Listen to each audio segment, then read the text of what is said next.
All right, we're going live, man. We're in here. I know my camera isn't on, guys. Sorry, but smash the like button. We're in the power hour. And we are looking at the Dow. I'm sorry, looking at the Bloomberg right now website. Just kind of taking a look at, and that's not the Bloomberg website. Where is the Bloomberg website? Come on, Mike. We're taking a look at news right now. We got the FOMC minutes dropping soon. And you know, I don't know if it's really going to be much of anything here. I'm going to be honest with you guys. I don't think it is. You know, I think that we're going to see a nothing burger or a drop. And I'll tell you why in just a second. But let's get over to Bloomberg here. There it is. And put this up on the screen. Maybe I'll put this down out of the way or whatever. But basically, guys, we've already, you know, kind of done what I said this morning, which was just like a nothing day. A Doge candle day, just like yesterday. So we'll see. This is the news here. We do have FOMC dropping. So I'm going to be covering this. And we've already taken our trade today, right? We've already got our win. The, bias for the day is down. That's where the bias is at. That's based not just off of the 15-minute range. You know, I know a lot of you guys probably, saw that. You're like, oh, the 15-minute range got broken or whatever. But here's what you fail to understand. The 15-minute range gets broken all the time. That doesn't mean that you're going to fully reverse. That just means that price went up, right? So now, you take a look at sort of what I got on my screen and you'll see the 15-minute range was respected and then broken to the upside. Okay, great. Good for you. You got a 15-minute range break. Here we go. Let's see here. No, I thought that was the news. Where is the countdown, man? What is going on with the countdown? Anybody got the countdown? What the heck is going on? We got 1 minute, like 1 minute till this drops, and then we're looking good. I don't know why I don't have a countdown here, but we got about 3 seconds, 2, 1. And that's the minutes dropping right there. You'll see price really not doing much of anything. I mean, if anything, kind of going in the original direction. Like, we did close a bearish candle to the downside, close the 15-minute. And I'm going to go the daily time frame over here. So look at yesterday, right? Doge candle, just what I said would happen today. Doge, not really stagnant. If anything, bearish, right? Pointing to the downside. We close outside that 15-minute range. Now we're up above it. So what does that mean? It just means, look at what price did. Nothing. What I tell you was going to happen. Nothing. Right? We've got some news from the minutes today, as there was a lot of discussion apparently Let's at the listen. last meeting about trade, tariffs, banks, and the balance sheet. While officials saw a strong economy with a solid labor market and declining, if still too high, inflation, they spent a lot of time talking about potential policy changes and financial market supervision. A number of participants smash the like button, guys. Let's get it going. Monthly inflation was likely due to seasonal factors, no progress before that, but potential changes to trade and immigration policy from the new administration had the, quote, potential to hinder the disinflation process. One concerning note, business contacts in a number of districts indicated that firms would attempt to pass on to consumers higher input costs arising from potential tariffs. Many said companies were reporting substantial optimism about the economic outlook given potential easing of regulations and tax cuts, but some participants reported increased uncertainty regarding potential changes in federal government policies. Altogether, Fed officials generally pointing to upside risks to inflation from tariffs and immigration policies, geopolitical threats, and stronger than expected consumer spending. They worried it might be hard to distinguish persistent changes in inflation from temporary ones caused by policy changes. There was also discussion of financial market vulnerabilities, including banks' reliance on reciprocal deposits, the risk of unrealized losses at banks and non-bank institutions from any potential rise in long-term interest rates, asset valuations, and commercial real estate exposures. Several commented on concerns that primary dealers didn't have enough intermediation capacity and the degree of levered positions in the markets was concerning. Finally, on the balance sheet, many participants suggested structuring future purposes as they run off the balance sheet should be done in a way that moved the maturity composition of the Fed's portfolio closer to that of the outstanding stock of Treasury debt. And various participants, that's a new adverb for the Fed, suggested it might be appropriate to consider pausing or slowing balance sheet runoff until the debt ceiling is resolved. They obviously made no decision on that and did not make any decisions on bank supervision, but it does show they were worried about more than just inflation at this last meeting. All right, Mike, I feel like that there is definitely a follow-up to that various participants point that you made, but let me just quick check on the markets. Equity markets, S&P is up about 4 points. Nasdaq 100 is down, is up about 6 points. So a little bit of a more positive tilt, but call it really slightly. More importantly, let's get to the U.S. Treasury. Call it a nothing burger. That's what we call it. Read on the 10-year, it's at 454. The 5-year, if I look at it, was at 438. That's where we find right. So nothing really happening right here. Most sensitive to what? Let's see if my camera works. Or do that's exactly at where it was prior to the Fed minutes, and that's with a yield of 428. Hey, Mike, anything in here that beyond the various participants, or that included, that would make investors, traders think differently about what the Fed might do differently from what we got at that Fed meeting? Not necessarily on monetary policy, and many of the Fed officials who've spoken since the meeting have talked about risks from trade policy and immigration and the fact that they don't know what they can be and they can't quantify them at this point. We're on. The nice. Bank supervision stuff was interesting because there's been a lot of talk about how strong we got a big fat W this morning. This is like a nothing burger move. Let me run down the charts and show you what I'm looking at, but smash the like button. Let's get it going, guys. Get those likes humming, baby. Get the YouTube algo going. I'm in here once a week right now. I might turn it up if I see more likes. You never know. You know, we may go live more. We already got our RW for the day. I don't want to like overextend here and like try to find stuff that isn't there. You know, I hate days like that, but there are always setups. And that's the key, man. There are always setups. Which ones are you here to take? Which ones are you going to take, right? So again, daily time frame. You know, just to kind of run this down from the top, we have a nothing burger day. Just kind of as we came in this morning, we noticed that there was a stop in momentum. You know, we got this push up and basically price is like, nope, you're not going any higher. Okay, so what's today? Today is a doge or down. So we took that little trade. We got that little win. We still have previous daily lows down here that were not tapped. They came close, but the liquidity in Bookmap was actually above it. And we're just kind of looking now. We're kind of looking right now at, let me get this off the screen. We're kind of looking right now at the way I see it. Let me go to like a 5-minute chart.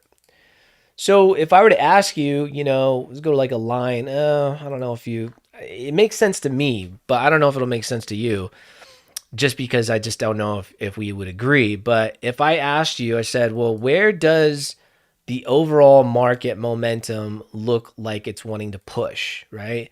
So if we were to count, like, if we were to do like, you know, if we were to go like 6 candle rule, right, on this 5-minute time frame, you see we have 6 candles popping up here. These are momentum moves. These are 6 candles in a row speaking momentum, correct? Right.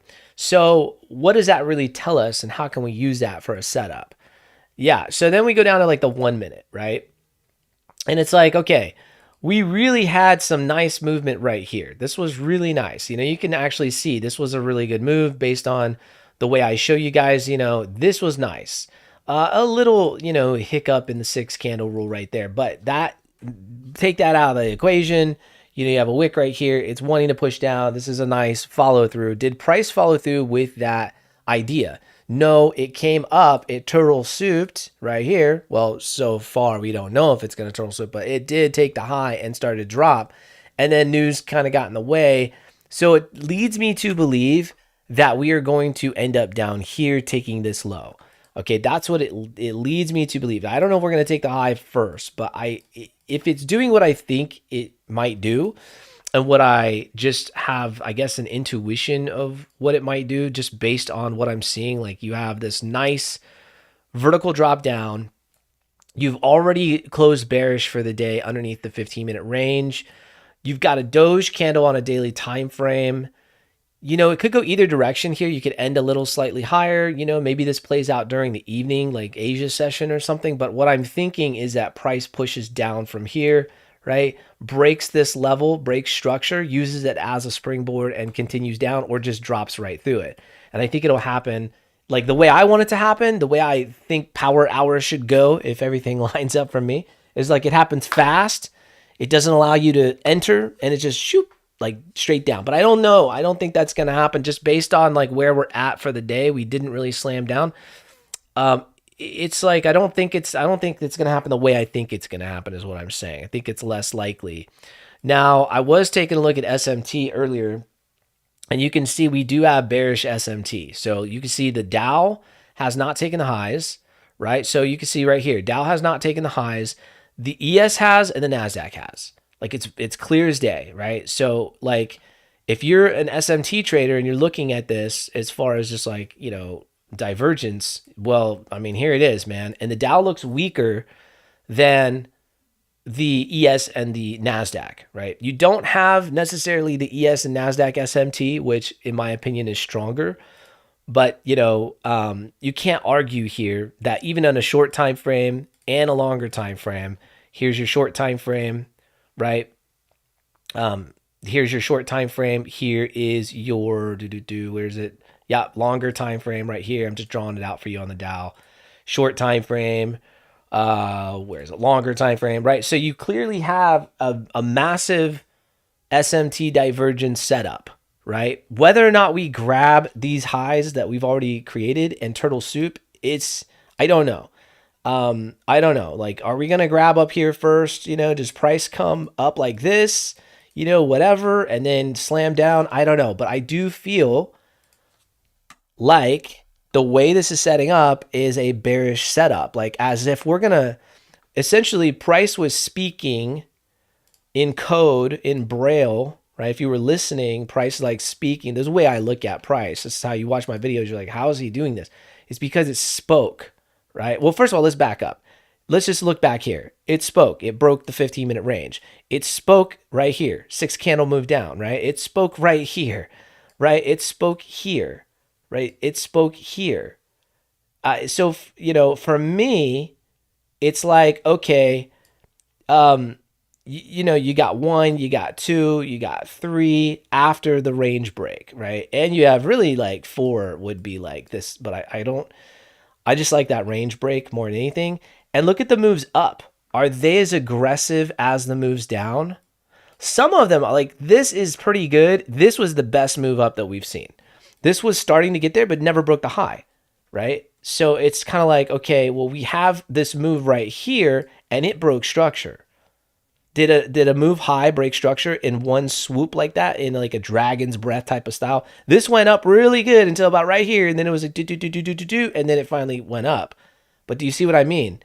So this is where I get the instinct or the intuition or the, I don't know, spidey sense that if you put a gun in my head and said, where are we going? It'd be down. And it would be like down here, at least, which isn't that big of a move. Like that's only what, like, you know, what is this? That is 117 points, right? No, I'm sorry, 100 points. That's 100 points right there. That's not that far. That's really not that big of a, we got 40 points this morning. So don't act like that's a huge move. It's not. But, you know, how do I get in and how do I protect myself? What is the rationale? Well, for me, I have a number. I don't know what your number is. I don't want to lose that number in my account based on my account size. So what I like to do is just put this up here, you know, and based on what I see with the candles, the range, we'll call that ATR, right? The average true range of the candles. Right now, you know, and I don't have an indicator up here, but I can just like see it. Like this is about the move of a 1-minute candle. So, you know, give it like 10, 20 minutes. Like what does that move? Maybe 30 points. Let's go to 40. Okay, I'm playing it extra safe, mom. I'm going to 40. So 40 points will be 1% of my account. So there it is. That's how I do it. I don't have a TP level. I don't know where I'm going to get out of the trade. But if you had to put a gun in my head and say 1% is 40 points. So I go and do that math very, very easily. You can use this. This is a really easy indicator. Simple. lot size calculator. So if you're trading lots like CFDs, you could just go ahead and use that right there, right? You literally type it in, what your balance is, what you want to risk, boom. If you don't like that, you could just use this one. This is the futures contracts right here, boom. This is the, and you can tell it whether you're using micro or regular. Like most people are using micro. So you put in here, you're like, okay, I have $1,000, whatever it is. I want to risk 1%. What's my loss in pips? Pips. Notice it says pips. So you have to go off of pips. So this would be 162 pips, 162. Click OK. And what's it give me? Maybe that's too far. Let me see.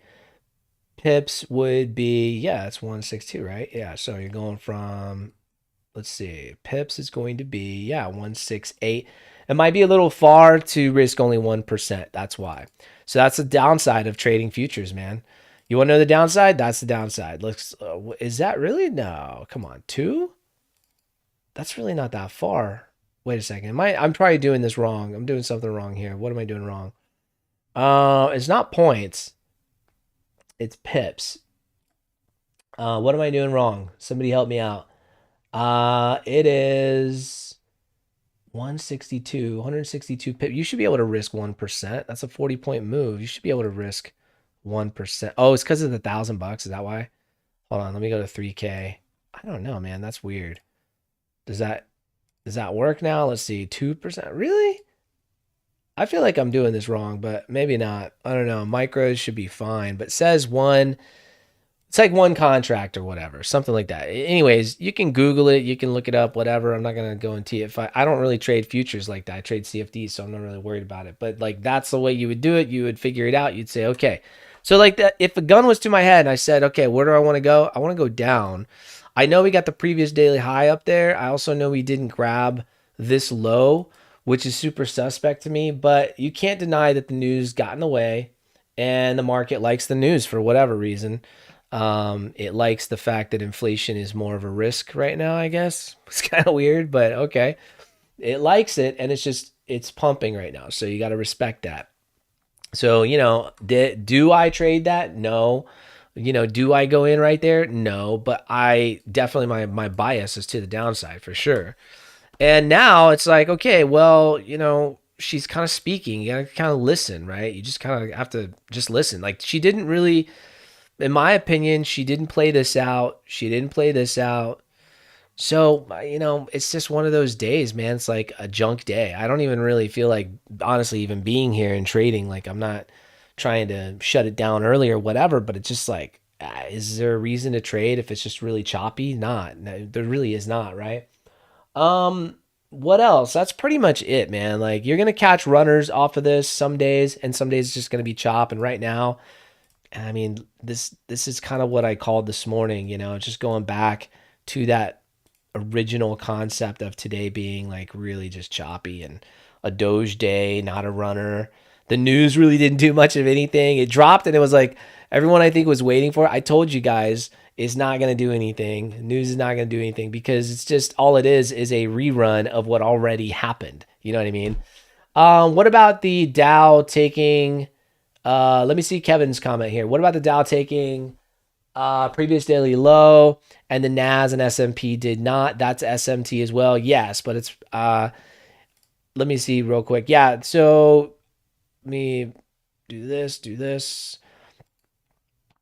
So previous daily low was the Dow taking the low, right? And the NAS didn't, and the ES didn't. And that's what Kevin's pointing out. That is higher time frame liquidity, but it's also, I'm just looking at sequential SMT here. So from this box to this box, and you can see that the Dow took the low and the high, right? So now we took the low and the high. So there's really no SMT here. There's nothing. There's the only thing you look. This is what I tell people with SMT, man. It is like if you are not a G at really, really understanding it, it will be everything in hindsight. You will not, like, predicting the move ahead of time is you have to be a G at it. You got to study it, dude. That's why you got to go study with Troy, ask him more about it, because it's like divergence. It is a divergence. That's what it is. It's a divergence, right? But like momentum divergence, same thing. You just don't see it until after it happens. You don't know which tip to get in on. So that's why you wait for an entry model like the one strategy for life.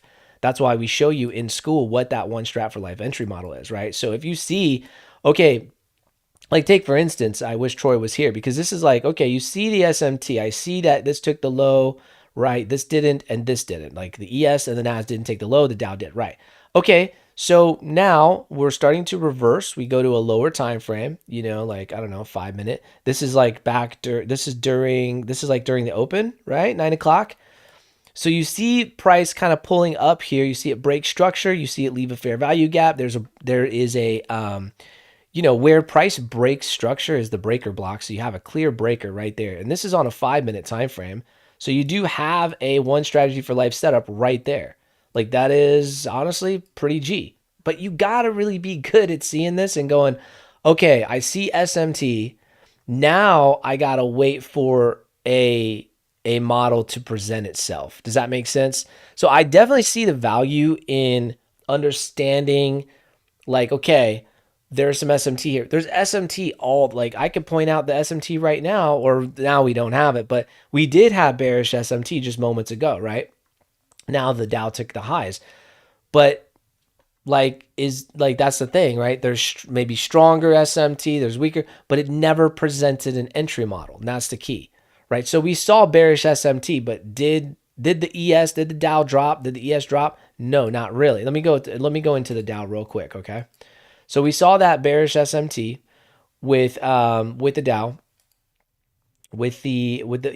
and the Dow would be going up, just to be very clear. Like that would have been the Dow goes up and these would have dropped. The Nasdaq and the ES would have dropped. So, but we didn't see any of that. We never saw any of that move. So anyways, not to beat a dead horse, but like the SMT, when you see divergence between these three that are supposed to be correlating together, things are going to flip. That's the way you look at it. They're just going to go in the opposite direction, each one of them, right? So if you see, you know, the ES taking the highs and the NAS didn't, now you look for the entry model to go, you know, south.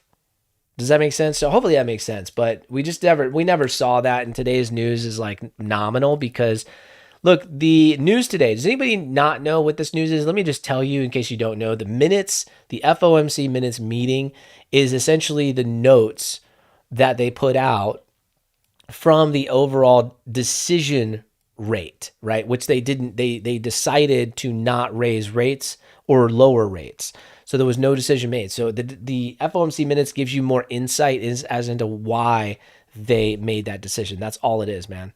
So in this case, really a nominal day, man. I think the move was here.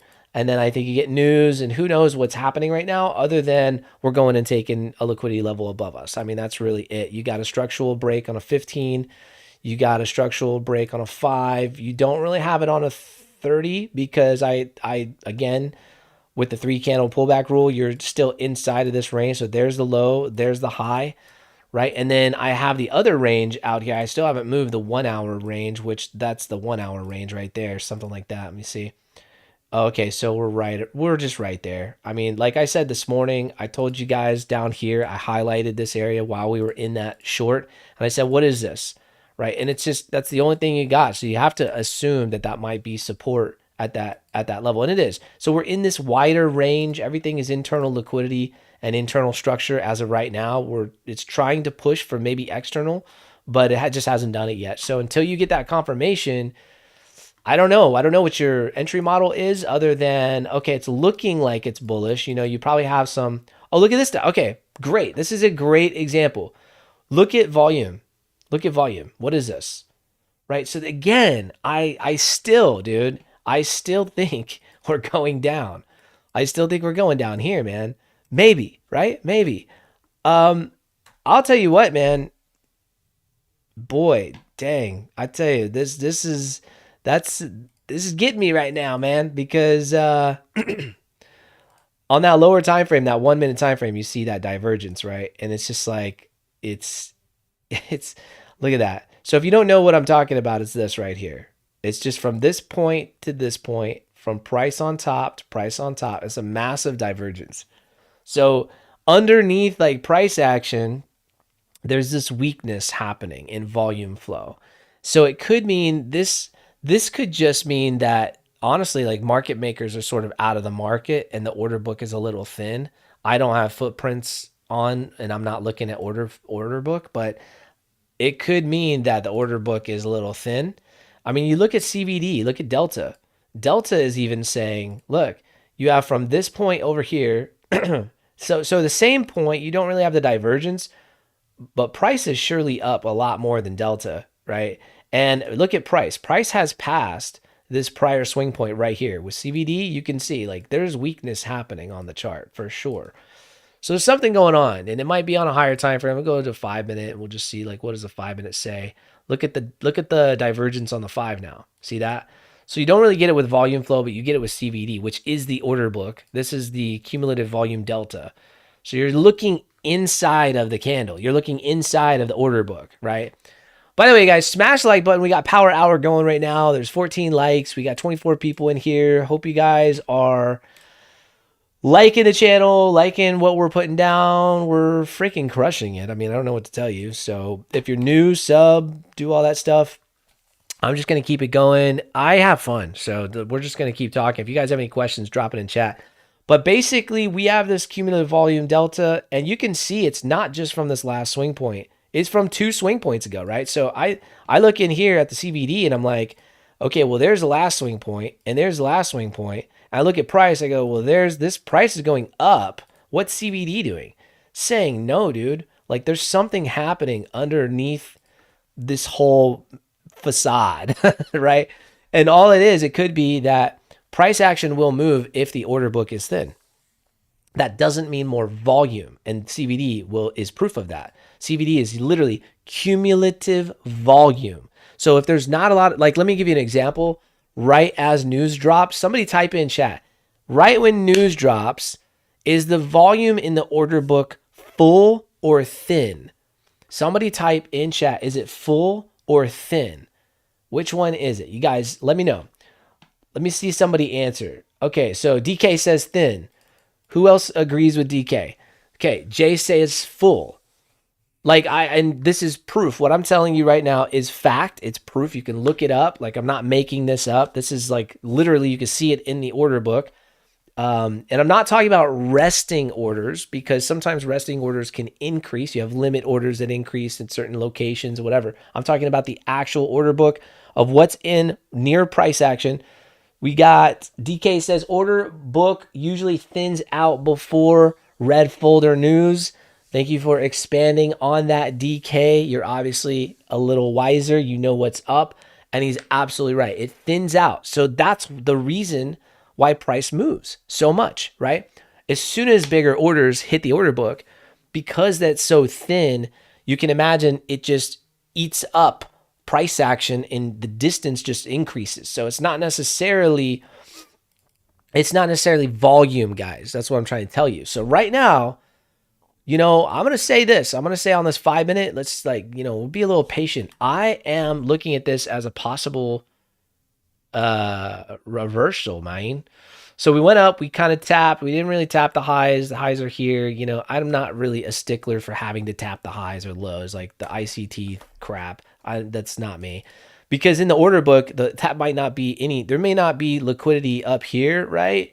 There may be more liquidity right here. And it already got it. You don't know. And that's why I use Bookmap. I don't have Bookmap on right now because I'm just not interested in looking at it right now. But I mean, you can clearly see orders resting, you know, liquidity on the chart. I'm just saying, those of you guys who know, you know, it's like either you know or you don't. So, you know, for me, I'm one of those guys. It's like, just show me what facts I can go off of. Show me the fact, right? That's for me what I like to look at. Let's go look at SMT just real quick, you know, and you can see like right now there is SMT between the Nasdaq and the ES. I mean, I see that, right? Sequential SMT. Like this is not from, let me see, I think a 15-minute time frame. Let me go over here, 15-minute time frame. You see how the ES took the highs right over here and the Nasdaq did not, right? And look at the Dow. The Dow did not either. So it's like, okay, it's playing out. Here's the way I look at it. This SMT is being played out. See that right there? This SMT. See how the NAS and the ES did not take the lows, but the Dow did. Boom, that's bullish SMT. Okay, so that's playing out, sure. Now on this time frame, we have the highs are taken from the ES, right? From right here. Where is this? This is Tuesday's high. Is that right? Yeah. So Tuesday's high. Yeah, previous daily high, man. So it already took out previous daily high, and like, you know, you don't see that with the Dow. You don't see that with the nasty. So that is temporarily what we're looking at for bearish SMT. Not only that, but then you have volume saying that you might go down, right? You have a bearish order book, basically. I mean, this is a divergence on a 5-minute time frame, and for CVD on a 5-minute to be bearish, honestly, it speaks a little louder. I don't use CVD on any other time frames but these small time frames. The 1, the 3, the 5. I do not use the 15. I do not recommend. You can't, because the days are done too fast, really. I mean, like, it's, if I go to CVD, look, the days are done. Like, what are you gonna there's no, I mean, you can look at it and see, okay, but I'm just telling you, like, these smaller moves for me, I like the 1, I like the 5. I don't really like the higher time frames. They've never worked out for me.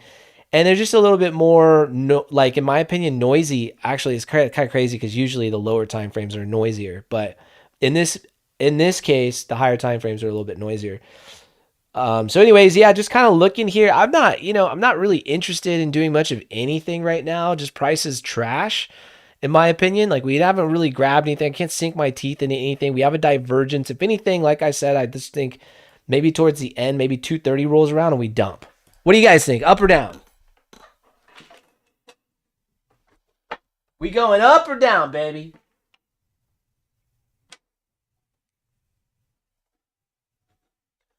What are we doing? We going up or down? What are we doing? Jay says down. I'm in agreement with Jay, dude. I think we're going down. But, you know, again, like, what is the entry model, right? So let's dive. You want to dive into an entry model? We can dive into an entry models, because we have bearish SMT. We have a bearish divergence happening down here. So, like, what could happen right here, right? So what kind of entry model could we look for? I don't love the way that this candle on the day is looking, just being like, and then this 4-hour range, 100% range. We're still within that range. So we might come up, go down. Yeah, let's dive into like a lower time frame entry model, yeah?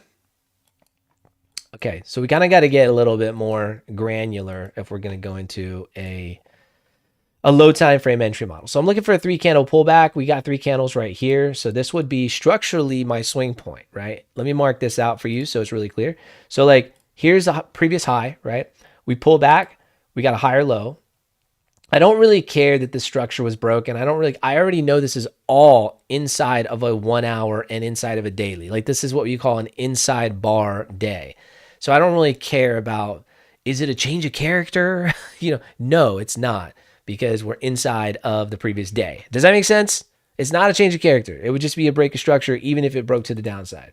Okay? So we're basically, from a structure point of view, we have our high up here, right? And this is not a swing point. Why? Because there's not 3 candles going down. That's how I look at swings. And if you don't know about it, go watch my videos. So we do have 3 candles pull back right here, right? So that's my range. So now let me just get all this crap off so we have a really clean chart to look at, right? This is our range. So right down here, right here. And I'm just going to delete that because I'm not interested in the higher time. Well, I'm going to leave that because that's our range, right? Yeah, that's our range. Let me see. That is our high. So I got to leave that. But basically, we're looking at this as our range from the candle bodies. Okay, type in chat. Do you go from the candle body or the wick with breaks of structure? I know a ton of indicators, they go from the wick, and it's a break of structure when it breaks the wick. My mentor taught me candle bodies. And if it's hard for you to look at, go to settings, turn off the wick, and there you go. So like right here, you have your break of structure. to the upside. Okay, great. We're going up. We don't have 3 candles coming down. So you're waiting here for another BOS, right? That's all you're doing. Now at that BOS, you have a fat freaking, this candle kind of gets in the way. I almost have to go to like a 30-second, but I don't want to do that. But this fat sell candle, this down candle, fills a fair value gap about halfway, just like I told you this morning. Oh, wait. Hold on. I'm sorry. Hold on. One thing you got to make sure with fair value gaps, you got to turn the wicks on. But I know it fills it. Let's see. Filled it about halfway, eh? All the way up right there. That's the 1 minute. So we'll mark that out. 1 minute FVG. Fills 50%. What I tell you this morning on live stream. To always keep in mind that 50% level, right? I told you that. I said that. And I will continue to say that because even on a 1 minute, price is fractal. So what could we wait for? Okay, there's 2 things that you could do. You could wait for a nice momentum shift to the downside, breaking structure here. So this would be like a BOS. I'm just putting it in as sort of like what I'm looking for, right?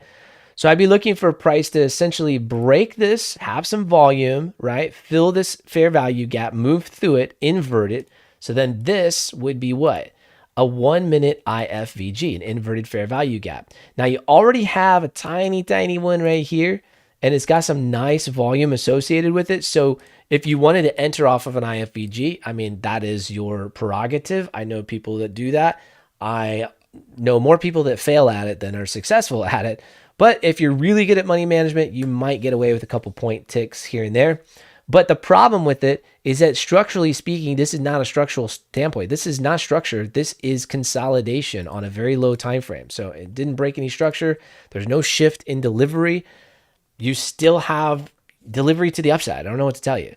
So I would like to wait for at least, this is a low time frame too. So just give me the structure break, give me the IFVG, put like a, you know, I would appreciate some type of 1 minute, let's just fake it real quick, of 1 minute fair value gap. You see this like right here. Why does a fair value gap matter? Okay, let me just tell you why it matters. This is the same crap. I get this question a lot, and you guys, like, if you don't believe in IFVGs or whatever, because you think it's ICT's an, I'm live on YouTube, I gotta be careful. Forget about ICT. Let's just talk about fair value gaps, okay? Fair value gaps are inefficiencies. They've been along long before ICT, okay? Any of your favorite YouTube traders, whatever, the guys that are claiming that they're profitable, using this method of just off of like the 2022 model or whatever. Look, any model can be successful. Well, not any model. A lot of models out there can be successful if you have good money management. Honestly, this particular setup right here wouldn't make any sense to go long off of this because you have, look, you break structure up here. You leave an inefficiency, but your bias has to align with it. And so if your bias for the day was up, well then, dude, I mean, there's an entry there. There's probably entries like over here too. You know what I mean? But if you're looking for the reversal, if you're looking for price to slam down, then we're looking for like structurally something to break structurally, right? And we need to understand that we're inside of a larger range, right? So this is our larger range right here. I got the highs, I got the lows marked. That's our larger range. So where would we ride price to if we took that trade? Well, we would get in, we would try to take out the lows and break, but most likely look at the overall structure, right? If we took a fade on this, look at the structure. So we have a higher high, higher low, higher high. What do you think is going to happen? Maybe a higher low somewhere in here, right? We might grab the lows, but maybe something like this. And then what should you expect? Right. So you really need a shift. You need a higher time frame structural break. Does that make sense? So instead of just looking at the 1, make sure you're looking at the 5, because in the 5 minute, that's your range right there. You know, we had previous range broken and we don't know where she's going to swing. Oh, I knew that was coming. Smash the likes for sneezing. Let's go. So yeah, basically you just want to keep in mind of that higher time frame, right? You have the higher time frame, 5 minute right here. That's your range. Now, if you're trying to get a move on the 1, you're just knowing that you're fading the uptrend, temporary uptrend, whatever. And honestly, like, you know, the more you kind of dig into this, the more you realize, okay, from a structural standpoint, you know, here, let's go to the hour time frame. Does that really look like, you know, significant breakdown? No, it looks like we broke structure back over here. And we are consolidating here. But if we break this high, all of this here is considered range, all of it. Because why is that? Well, because once again, time is fractal. And if you go to a 4-hour time frame, you didn't break anything. Like nothing's broken here. There's no structural break anywhere. You know what I mean? So it's always like you're inside of a higher time frame. That's the hard part about trying to just trade structure. That's why you need an entry model. That's what we teach that's what we teach, not just an entry model, but actually a full strategy. That's what we teach inside of the interactive challenge that we just released. It's in the pinned comments, by the way. But anyways, you just need something you can rely on, and typically you're going to lose because your stops get hit. I mean, that's why you lose, because your stops get hit. So I like to have a more diverse money management system. Lately, I haven't had a whole lot of time to trade, so I haven't really added to positions. I haven't held, multiple positions in a day for very long, just because I'm trying to knock out some stuff. But I will get back to that. And I will, it takes longer too. Like when you're adding to positions, it takes longer. It's a day trade. It's not like a scalp. And I know a lot of guys and gals, they want the scalp. They just want to know, like, how do I get in and out? And the safest way you can do it is by just waiting. It takes time and like you're going to look at the chart whether you're in a trade or not. You know what I mean? You're either going to look and wait for your setup, or you're going to look while you're in a trade, typically, especially if you're scalping. If you're not scalping, you want like an easy, day trade setup. There's a method for that too. And I show that inside of the interactive challenge because, guys, probably 80% at least of all what I've made trading has been day trading and not scalping. Scalping is, it's still something I'm working on. Like I'm good at it. We've had nothing but green days for 2025, which is badass, and a lot of them were scalps. And I just want to throw that in there. Right. But there's a lot of noise. There's a ton of noise. So that's why a lot of guys say, okay, well, look, like go to the higher time frames, mark out your previous daily highs, all your high time frame liquidity levels, yada, yada. And it just makes sense, right? It makes sense to have those marked out and to be patient, wait for them to get tapped. Here we have a 6 candle push to the upside. So 1, 2, 3, 4, 5, 6. So this is looking like, honestly, a push up. So we have not noticed we didn't get sucked in to going short, did we? Because it didn't provide the setup. So that's what I like about the one strat for life. I don't like IFVGs because it doesn't provide the full picture. That's the whole point, right? IFVGs are great. Okay, you have an IFVG. Okay, great. It's have high time frame liquidity. There's no actual shift in structure. So I'm not a fan of only using that, is what I'm saying. Using that with liquidity better, using that with liquidity and a structural break and an inefficiency, like a fair value gap while it's breaking structure. Now that's what's up, dude. That's a fucking solid setup. And we show it all the time. We show it all the time, man. And by we, I mean me and 400 other people in my community. So, and Coach Troy knows what's up too. I don't even know if, is Coach Troy here? Let me see. I don't, man, I got to get better at checking. Let's see. Cause I have the control room and he either pops up or not. No, he's not in here. He ain't in here. He said, forget it, dog. Yeah, I mean, if it ain't clear for him, you already know. He's not even going to trade. It won't even be something that he's interested in trading. That's why I love him so much, because it's like he's got that just ability, dude, to just like say, forget the whole day. I'm like, well, I don't see anything now, but let's check it in the evening. Like let's check it later. Let's check it during power hour. Hold on. Did we see anything during power hour? I might end up like forcing a trade here and there. And that's that, I never get myself into trouble because I have good risk management nowadays, but it used to get me in trouble. Look, this is looking like the market likes this news, man. The market likes it, So now you have this 4-hour range that you're breaking. And what's next? Up here, this previous daily high right up here. This is the level. So let me mark this on the chart. It's looking more probable that it's going to get hit now, just because you have this 6 candle push. You had 6. Look, I'm going to be honest. This is a fake out kind of day for me. Like for my style, what I look at, you guys saw me back test, right? And you see me making all these trades and everything. I'm going to be honest with you. I would have gotten faked out. I would have gone short probably somewhere right in here. Price would have said, nah. And I would have said, it didn't really break with a lot of force to the upside, and I wouldn't have seen the news because you don't see that in the back test really when I do that. And it would have just kept going up, up, up. How many points is this? That's going up. What is that? 70, 40 points. Oh, 40 points is nothing. Never mind. Yeah, I probably held that. because we haven't really done anything significant yet. But those candles right there, that looks nice for a little push. But I am working on something too. Look at that. I'm working on a little something to make it obvious, just to alert. It's gonna be for our members inside of TMT, but like it'll just alert you.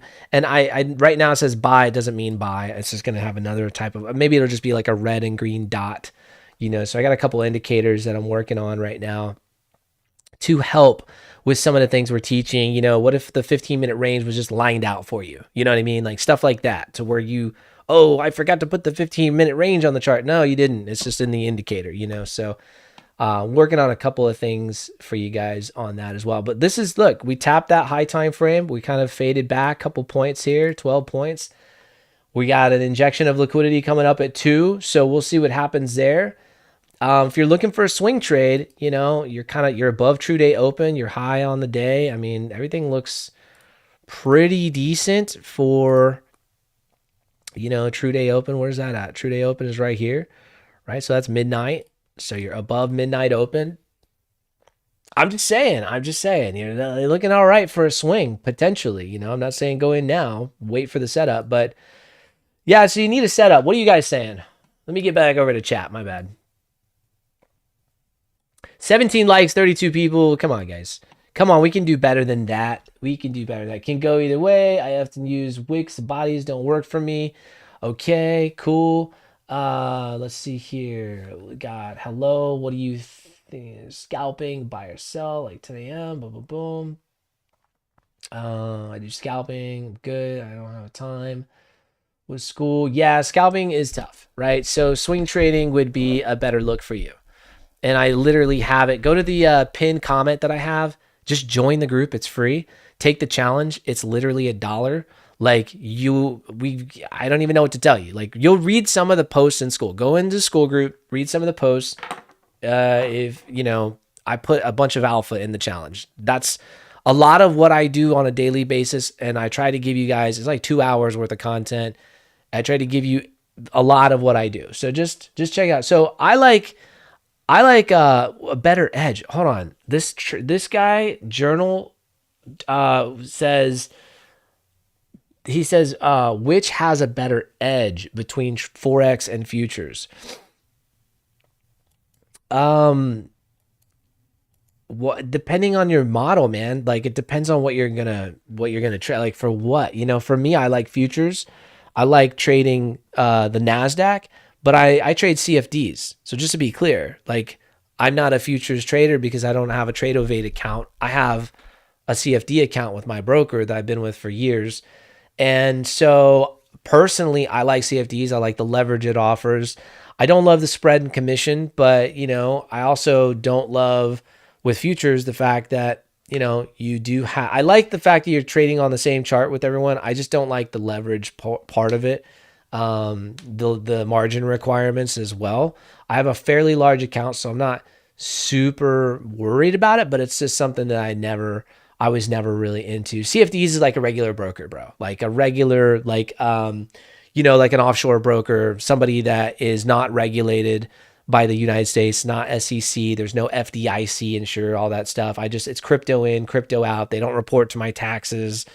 You know what I mean? So it's like, I kind of prefer like being a lone wolf. I always have been. Maybe someday I'll switch over to futures, but you know, I have some prop accounts, Jay. I need to trade them actually. I was thinking about that earlier. Tomorrow I'll be trading my prop accounts, and I do that live with the crew as well. So I am look, I've spent a lot of time going through this prop crap, and I say prop crap because the guys that are really doing it, they're pushing really hard just to get through the challenge. They don't give a shit if they blow the account because they have so much in affiliates. It re-ups. Like, oh, I'll just start new accounts tomorrow, 20 of them. Why not? It's literally given to them by like the prop firms, you know? So I get the whole prop thing. It's a new age broker. It's how they got around meta traders shutting down the industry basically. But like my go-to, just to kind of get back to, who was it here? Who asked that question? Journal. So what has the biggest edge? Man, I'll tell you what, if you go and trade Bitcoin long enough like I did, you'll just realize that it doesn't matter how much you TA, it's really not great for scalping, in my opinion. It's really not great for like lower time frame trades. It's made for swing trading. Like that is Bitcoin, in my opinion. So I got caught up in Bitcoin with just like, it doesn't respect structure as well. It has a lot of manipulation wicks. So it just was annoying. I kept losing forever. And then my mentor was trading stocks, indices, and gold. So when he showed me gold, I was like, okay, let's go check out gold. And it respects structure better. It respects structure more than Bitcoin. Let me get over to gold. Where is my fun stuff? There it is. But it still has a hell of a lot of crazy moves, right? Now, then I go over to Nasdaq and I realize, okay, because he was trading indices, he goes, look, you want to trade something really chill? Trade the Dow. Trade the Dow, right? He was crushing it on the Dow. Respect structure. It's not as crazy. It's not as crazy. But then you go over to the Nasdaq, and you get a little bit of both worlds, right? You get like your high time frame liquidity grab setups that they like, I don't know, traders around the world are just trading it that way, because you do see a lot of that working out.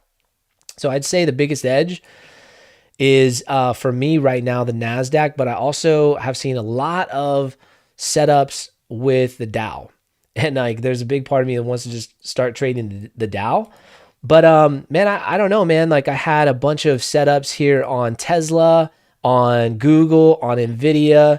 Look, I have not touched this chart, and this right here was just something I threw up. I said, I wish I would have traded Tesla, man. This was the perfect call. Like I was like, this is where we're going, and that she's gonna bounce, and she did. And I actually had like arrows here. I had like this happening here. And I said, look, that's where she's going. I actually called for 92K on Bitcoin. I don't think I have them up here anymore. No, I don't. But let me go to the 4-hour time frame. Oh, I do. Thank God I do. Yes. Okay, so this is what I showed the other day, right? This is back. This was like last week. I didn't know I had this up here still. So check this out. I said, that's crazy, by the way. But I said, look, she did it here. She did it here. And I was looking for a picture of this, man. And I was trying to find it, but I put it in school. I said, do you guys remember me calling for 92K right here? And then I said, tell me the reason why. And nobody could tell me. And Stuart, I saw your post. You were like, I remember it, but I just don't remember the why. Or somebody said that. I don't know. I think it was Stuart. The why is because price is mirroring the same level. This is a range, So it was like, when you see price do something, right? Do it again. And then you're up at that same level and it's acting funny. What do you think's going to happen, right? It's probably going to mirror. And everyone, I don't think anyone really thought we were going to 92K because we were at 100. We were actually at like 102. And I was still calling for this. I was like, yeah, this is, I'm not buying it. You know what I mean? I think that's what this blue line is. It's showing you exactly where, like, I think price is going to go. So anyways, price ended up going to 93,660 from where we were calling this over here. Not bad. I'm not mad at that, And I still have my downward arrow pointing down, right? While everyone else is most likely looking at me like, this guy's an idiot. I'm just down. Oh, look at the trade. Look at the trade, by the way. Look at this. Look at the trade. So this is the trade. And look at this. Look at this. I'm going to zoom in on this 15-minute time frame. Look what happened. All it was right here was just effing stop loss. Right. Look, had I just doubled the distance, right? Do what I preach, basically. Look at this. Oh, good Lord. She would have been beautiful. Look at that. She would have been gorgeous. Can you imagine? Like, that's the type of trade that I've had a few of these in my life, but like, the 20R type of trade, right? But it's just the stop loss got hit before she dropped, and I was seeing it on momentum. I was seeing it on, anyways, I could keep going. You guys don't want to hear about Bitcoin the whole time, but anyways, yeah, that would have been a killer move right there. And I just look at the stop loss, just got hit just barely before she dropped. And it was so obvious. It was so obvious, man. On right here, this is what I was looking at. I don't know if this was the time frame, but see how CVD just drops. It's like a not CVD, volume flow just drops. And so I was looking at that. I was like, oh shit, we're going down. And I think it was on a 5 minute actually. Now that I think about it, it might have been on a 5. I can't remember, man. But anyway, saw that going down. I was like, dude, forget it. But forget it, forget it. I'm not. What day was that? It's a Saturday. It's a Saturday, right? So whatever, you take your some of them you win, some of them you lose, you just move on. There's always a next trade. Fuck it. Okay, so what else? Why am I over here in stock? I don't really trade stocks. I do trade Forex. I had like 4 pairs last week. The group gets all those calls. All of my swing trade calls are in my chart that you see right here. And sometimes I'll have like, 6, like I'll have it like this. Like you guys only see 4, but there's like 6 up. And everyone that's in my group gets a link to my chart, so they see my updates in real time. Like anything I do, they're seeing it in real time. So if I take a swing trade at night, right? If I enter a Forex pair, you guys saw last week, I entered like 3 or 4 trades, and then we won 2, lost 1, broke even on another. So overall, it was like 2 units up, and one of them fucking took off. Remember that first one? Somebody got a huge win on that, dude. It wasn't me. I was out a little early, but it just kept going, dude. That was a hell of a call. So I like Forex too, man. It's just Forex is more swing trading. Anyways, I'm hyped right now, but I'm not really doing much of anything, so it's kind of boring for you guys, I think. Like, there's nothing I'm really doing at this moment. We've touched high time frame liquidity. I'm looking for a sweep, possibly previous days high. I still think price could slam down. I have this this bias for the day, so I'm not letting go of that. Yo, what's going on, Mike? What up, Tim? Dude, good to see you, man. Good to see you in here. Yeah, dude, we're just cruising along here. We got our win this morning, and we're just hanging out. So keeping the streak of 2025 alive. I don't want to take another trade for the day. I just think I don't think I want to take another trade for the day. It's one of those days. It's like FOMC minutes, you know what I mean? It's like, whatever. We saw that momentum up. It's kind of still playing out. You got liquidity up here. I'd be looking for, like, for me, my bias is to the downside, but obviously I flipped, so it's kind of weird for me. Like, when your bias flips, the day is kind of done. You know what I'm saying? Like, your bias flips, this day is kind of done. So, you broke the 15-minute range to the upside. It's got a lot of volume. The market likes this, I guess. I don't know why. Watch when I get off. It'd be freaking hilarious, but price just dump. Like, I mean, I would not be surprised. I would not be surprised at all if price just dumps.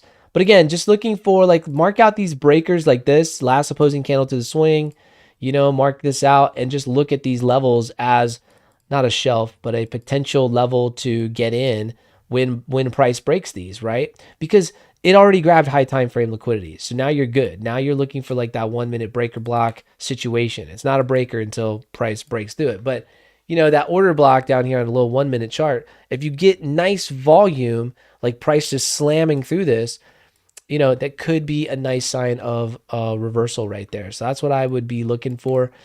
Man, I'm going to be trading tomorrow with the fam in the morning. So if you want to join me, come and join the challenge.